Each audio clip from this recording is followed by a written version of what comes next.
Assalamualaikum dan salam sejahtera. Budak-budak Najib Tun Razak ni percaya sangat kepada Ahmad Zaid Hamidi. Mereka mengharapkan Ahmad Zaid Hamidi akan bebaskan Najib dari penjara. Hari itu dia kata seminggu selepas Anwar Ibrahim angkat sumpah sebagai Perdana Menteri, Najib akan dibebaskan dan dia boleh balik rumah. Hari ini pula mereka berkata Najib akan dibebaskan dan dia boleh balik rumah untuk hari raya. Dia akan beraya di rumah, bukan beraya di dalam penjara. Ini yang latest yang dia orang duk cerita. Ahmad Zaid Hamidi sudah 3 kali tikam belakang Najib Tun Razak. 3 kali. Kalau orang tikam belakang sekali, kita dah tak boleh buat kawan. Kalau dia tikam belakang kita 2 kali, kita kena bunuh dia. Ini dah 3 kali. Masih mereka percaya Zaid, masih mereka berharap kepada Zaid untuk membebaskan Najib. Saya heran, orang macam Najib ni mampu menjadi Perdana Menteri Malaysia. Orang kalau dah boleh jadi Perdana Menteri Malaysia ni, kita anggap cerdik, pandai, bijak. Ini nampak macam tak bijak. Kalau saya kata bodoh, marah pula. Biar saya kata tidak begitu bijak. Mari kita kaji. 3 peristiwa, 3 kali Zaid cuba bunuh Najib. Kali pertama bulan Mac tahun 2015. March 2015. 8 tahun dulu. Apabila Mahathir mula bertindak untuk nak singkir Najib, nak jatuhkan Najib, Zaid tidak menunjuk solidariti, tidak menunjuk perpaduan. Dan Zaid menunjuk yang dia rela bekerjasama dengan Mahathir untuk menjatuhkan Najib. Dia duk cerita kerajaan perpaduan. Sibuk tentang kononnya kerajaan perpaduan, kerajaan sekarang. Tapi semasa Mahathir serang Najib, Zaid tak tunjuk perpaduan. Sama-sama UMNO tu. Dosa kira UMNO dengan PKR, UMNO dengan DAP. UMNO dengan UMNO. Zaid tidak tunjuk perpaduan. Zaid cuba buat deal dengan Mahathir. Ini bulan Mac 2015. Zaid cuba buat deal dengan Mahathir. Sekiranya Mahathir singkir Najib, Zaid nak ambil alih sebagai Perdana Menteri. Zaid offer diri dia. Dia rela ambil alih dari Najib sebagai Perdana Menteri Malaysia. Macam mana Zaid pula nak jadi Perdana Menteri? Kalau ikut kelaziman, convention, ikut tradisi, sekira Perdana Menteri letak jawatan, maka timbalan Perdana Menteri lah akan ambil alih. Masa dulu, Tengku Rahman turun sebagai Perdana Menteri, Tun Razak ambil alih. Masa Tun Razak meninggal, Hussein On. Masa Hussein On letak jawatan, Mahathir. Masa Mahathir letak jawatan, Abdullah Badawi. Masa Abdullah Badawi letak jawatan, Najib Tun Razak. Najib Tun Razak tu dia tak letak jawatan lah, dia kalah pilihan raya. Tapi kelazimannya nombor 2 lah ambil alih. Tujuan tu kita ada timbalan Perdana Menteri. Kalau ikut timbalan Perdana Menteri tidak ada di dalam perlembagaan. Dalam perlembagaan hanya Perdana Menteri dan Kabinet. Ikut Constitution. Tapi kita tambah ekstra di luar perlembagaan, iaitu timbalan Perdana Menteri. Sesuatu berlaku kepada Perdana Menteri. Macam Tun Razak meninggal, macam Hussein On letak jawatan. Kalau sesuatu berlaku, maknanya kekosongan tu akan diisi oleh timbalan Perdana Menteri. Tapi Zaid nak jadi Perdana Menteri, ganti Najib Tun Razak. Dan ialah nombor 1, sepatutnya nombor 2 lah. Kalau Najib turun, Najib letak jawatan, nombor 2 lah jadi Perdana Menteri. Dan yang lebih penting, ini Mahathir bagi tahu. Mahathir bagi tahu ke ramai orang, termasuk saya. Bila saya jumpa Mahathir di London, Mahathir kata dia tak boleh terima Ahmad Zahid Hamidi sebagai Perdana Menteri. Kalau Najib letak jawatan, it cannot be Zahid. Oleh kerana Zahid ni proksi Anwar. Kalau Zahid menjadi Perdana Menteri, bermaknanya yang berkuasa Anwar. No way Mahathir akan terima Zahid sebagai Perdana Menteri, oleh kerana ini akan memberi kuasa kepada Anwar Ibrahim.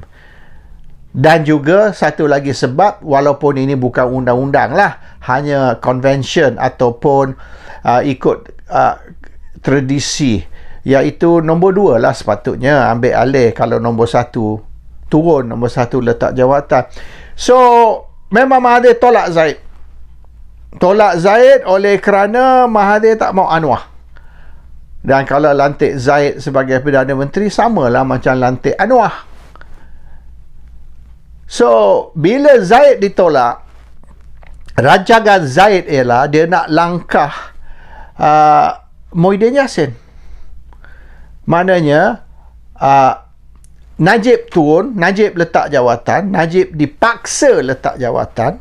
Kalau dia tak letak jawatan, dia akan ditangkap dan akan di-charge untuk jenayah. Jenayah melibatkan 1 MDB. So, option choice kepada Najib, resign or we arrest you. Kalau you tak resign, you akan ditangkap. So, kalau Najib resign, dia tidak akan ditangkap. Dia akan diberi pengampunan lah, more or less. Secara tak langsung, dia akan diberi pengampunan. Dia tidak akan ditangkap, tapi dia kena letak jawatan. Dan Perdana Menteri baru akan ambil alih. Dan Perdana Menteri baru ni, Zahid nak ambil. Tapi ada sekatan. Ada obstacle. Obstacle ialah Muhyiddin Yassin. So, Zahid kena berusaha terlebih dahulu jatuhkan Muhyiddin Yassin. Kalau Zahid boleh jatuhkan Muhyiddin Yassin, maka Zahid ambil alih sebagai timbalan Perdana Menteri. Maka sekira Najib boleh dipaksa letak jawatan, kalau berjaya singkir Najib sebagai Perdana Menteri, maka automatik Zahid akan ambil alih sebagai Perdana Menteri. Kalau dia sudah jadi timbalan Perdana Menteri, maka kalau mereka gulingkan Najib, maka Perdana Menteri baru ialah Ahmad Zahid Hamidi. So, oleh kerana dia tidak boleh langkah Muhyiddin ambil alih sebagai Perdana Menteri, sekiralah Najib disingkir, maka dia terlebih dahulu dia kena singkir timbalan Perdana Menteri, ambil alih sebagai timbalan Perdana Menteri. Lepas tu singkir Perdana Menteri dan dia ambil alih sebagai Perdana Menteri. Jadi dia kena tikam 2 orang. Terlebih dahulu dia kena tikam Muhyiddin, selepas tu dia kena tikam Najib. Tapi tidak berjaya. So round pertama tu Najib kekal sebagai Perdana Menteri, tapi mereka tekan Najib suruh letak jawatan. Dia orang banyaklah, bukan Zahid seorang lah, ramai yang di dalam UMNO tu tekan Najib suruh letak jawatan. Sekira Najib tidak letak jawatan, maka PRU 14 pada tahun 2018 UMNO akan kalah teruk. Kali pertama dalam sejarah UMNO akan kalah pilihan raya. Sekira Najib tak resign dan serah kuasa kepada Ahmad Zahid Hamidi. The plan is, sebelum PRU 14, Najib letak jawatan, Zahid Hamidi ambil alih sebagai Perdana Menteri, dan Zahid Hamidi lah yang akan lead Barisan Nasional di dalam PRU 14. Mereka guna contoh PRU 10. Bulan November 2003, Tun Dr. Mahathir resign, Pak Lah ambil alih, dan selepas Pak Lah ambil alih, dia orang adakan pilihan raya umum, dan Pak Lah menang 91% dari kerusi. 91% of the seats in parliament. Bukan saja 2/3 majority, landslide majority. The best in history performance barisan. Tapi Mahathir terlebih dahulu kena letak jawatan bulan November 2003, bulan Mac 2004 diadakan pilihan raya umum, and Pak Lah sapu, boleh dikatakan rekod lah, historical record prestasi itu. So dia nak buat sama, maknanya sekarang ni buat macam tahun 2003. Najib letak jawatan, Ahmad Zahid Hamidi ambil alih sebagai Perdana Menteri baru, dan adakan pilihan raya umum PRU 14, dan barisan akan sapu 2/3 majority di dalam parlimen. But that did not happen. So instead Barisan Nasional kalah tahun 2018, PRU 14. So that was the first round. First round Zahid cuba tikam belakang Najib, tapi terlebih dahulu dia kena tikam Muhyiddin, barulah dia boleh nak tikam Najib. But it didn't work because Najib degil. Budak-budak Najib tak bagi dia letak jawatan, tak bagi dia serah kuasa kepada Zahid, dan pasal ni lah Zahid ni banyak dendam budak-budak yang dia anggap menyekat dia dari mengambil alih dari sebagai Perdana Menteri. So that was the first round. Dia buat deal dengan Mahathir, tapi Mahathir tolak. Mahathir says no. Kalau maknanya Najib letak jawatan pun, it's not going to be Zahid yang akan ambil alih. So yang kedua tu, round kedua yang Zahid tikam Najib tu, itu berlaku masa bulan Disember. Zahid ambil cuti dari Disember 2018. That one after PRU 14 lah. Selepas PRU 14, Zahid ambil cuti. Lepas tu Zahid nak kembali dan ambil alih jawatan Presiden UMNO. So dia dah serah jawatan Presiden UMNO kepada Tok Mat.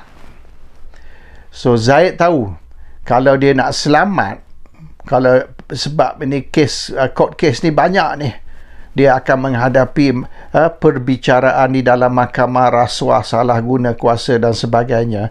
So kalau dia nak selamat, dia kena kembali sebagai Presiden UMNO. So dia buat deal dengan Najib. Dia minta Najib sokong dia untuk kembali sebagai Presiden UMNO, maknanya dia ambil alih dari Tok Mat, dan Najib akan jadi pengerusi Barisan Nasional. So it's a deal. So kalau Zahid Presiden UMNO, Najib pengerusi Barisan Nasional, mereka boleh guna jawatan mereka tu untuk mempertahankan diri mereka. At least they got the political power. Sebab ni court case ni banyak ni duk tunggu ni. Najib setuju. So Najib sokong Zahid untuk ambil alih sebagai Presiden UMNO, dan maknanya Najib akan jadi pengerusi Barisan Nasional. Deal. Agreed. Dan orang yang akan mencadangkan Najib menjadi pengerusi Barisan Nasional ialah Tengku Razali Hamzah. Tengku Razali akan buat cadangan usul dari Tengku Razali. Apabila 1 Julai tahun 2019, apabila Zahid ambil alih sebagai Presiden UMNO, dia terus umum yang dia juga akan jadi pengerusi Barisan Nasional. Sebelum Tengku Razali boleh cadang atau boleh bentang usul untuk Najib menjadi pengerusi Barisan Nasional, Zahid rampas dulu jawatan pengerusi Barisan Nasional. Dia umum diri dia sebagai pengerusi Barisan Nasional. So dia ambil jawatan Presiden UMNO, pengerusi Barisan Nasional. Najib tinggal di luar. Tengku Razali dah tak boleh buat apa dah, sebab Bila Zaid dah umum, dah terlambat, he cannot do anything anymore. So kali kedua Zaid ni tikam Najib.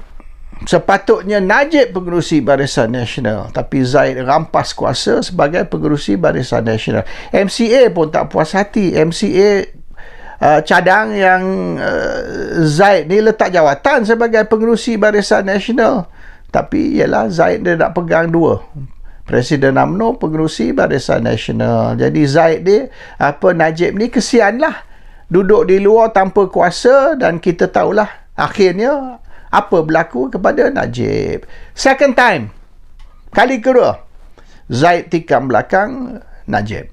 Kali ketiga, Zaid berjaya meyakinkan Najib, convince Najib yang mereka akan kalah pilihan raya. Confirm UMNO tidak akan menang. Silap-silap UMNO menang 50 ke 60 kerusi, ataupun Barisan mungkin menang 5-60 kerusi. UMNO mungkin dalam 50, habis tinggi. Dan sekiranya mereka tak mau duduk di luar, mereka nak duduk di dalam the corridors of power, maka mereka kena buat deal dengan Anwar Ibrahim, kena jadi Perdana Menteri, Pakatan Harapan kena jadi kerajaan, dan masalah Najib ni boleh diselesai. The only way. Kalau tidak, kalau ikut mahkamah, habis. Memang Najib akan masuk jail.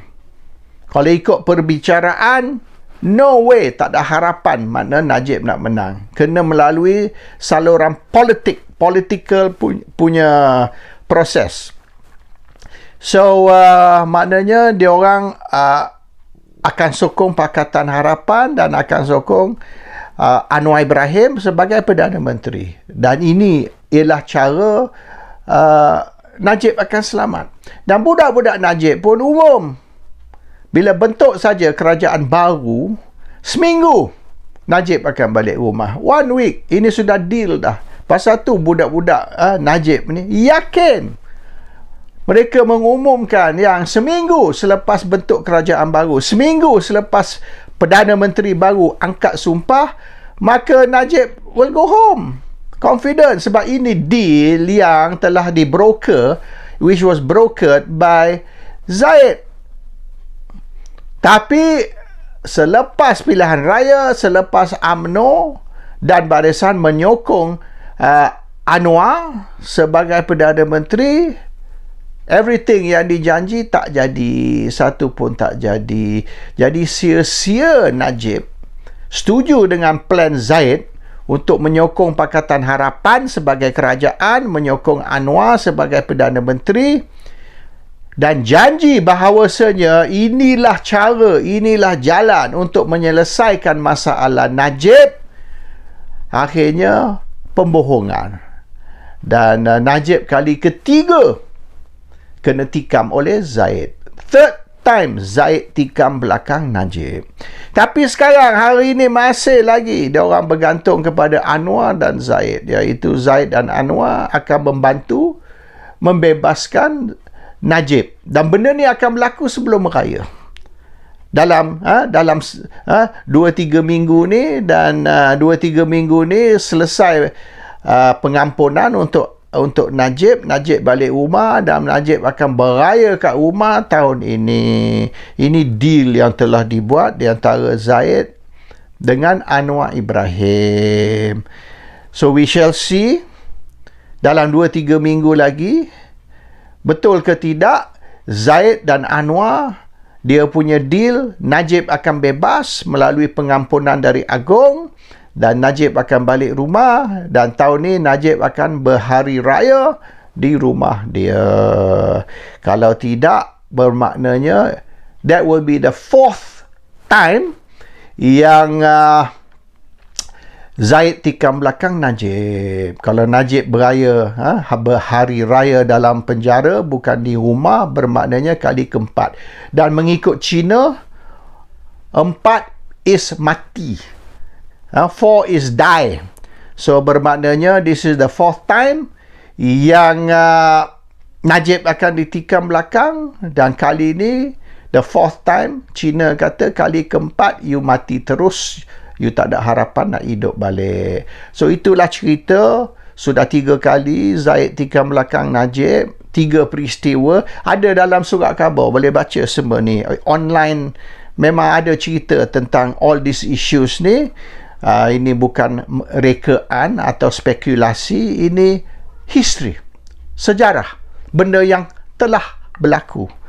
Dan cuma spekulasi saya ialah kali keempat, belum berlaku lagi, tapi kita tengok Najib Tun Razak beraya di penjara ke beraya di rumah. Saya ingat lagi tahun 2008 saya tak beraya di rumah, saya beraya di dalam kemunting.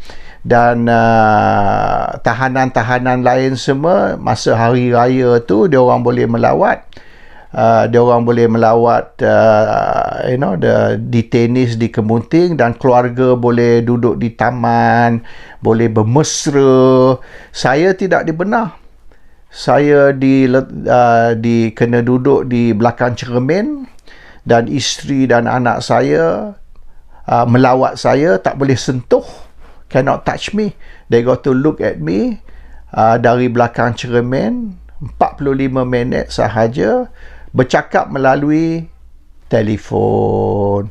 So, tak tahulah kalau Najib masih dalam penjara semasa raya pertama, raya kedua, ada tidak dia boleh bermesra dan sentuh dengan keluarga dia.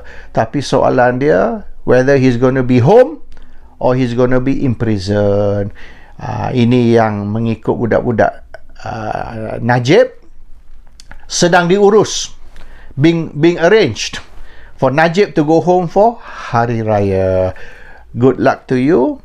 Dan if it doesn't happen, maknanya beritahu orang Raja Petra Kamarudin sudah meramal, sudah forecast that Najib will be Hari Raya di dalam penjara.